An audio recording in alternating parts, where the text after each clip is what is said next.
তোমাক ইএমআই টো দি কেনেকুৱা অনুভৱ লাগিছে? এই যে মোবাইল যে লৈ যাব পাৰি ন?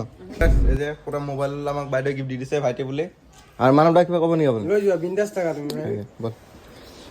আৰু এই দেখছে ওয়েলকাম টু ডিম্পল ইয়াফ। আমাৰ তাত কাষ্টমাৰ এটা আহিছে আৰু এফএনে আমাৰ তাত আছে মানৱ দা আৰু এফএনে বাইদেউ আছে। তোমাক ইএমআই টো দি কেনেকুৱা অনুভৱ লাগিছে?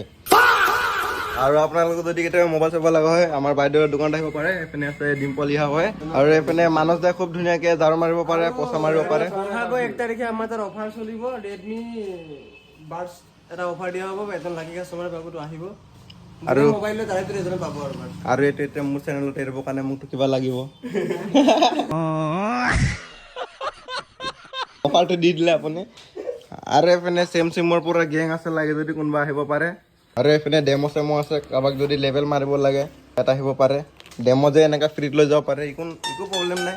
বাইদেউৰ দোকানত ভৰাই ল'ব পাৰে। তাৰপিছত বাইদেউৰ দোকান খুলি বেয়া ধনী হৈ গৈছে আজিকালি। 2-3টা সোণৰ এইটো কাণফুলি পিন্ধে আৰু আঙুঠি এইপিনে এটা আছে। ঘড়ীটো শুনৰ এয়া ৰলেক্স নাকি? এই যে মোবাইল যে লৈ যাব পাৰি ন? সঁচাকে কিয়? এই যে পুৰা মোবাইল আমাক বাইদেউ গিফ্ট দি দিছে ভাইটি বুলি। আৰু মানৱ দা কিবা ক'ব নেকি আপুনি? লৈ যোৱা বিন্দাছ টাকা তুমি। বল। আৰু এই দেখছে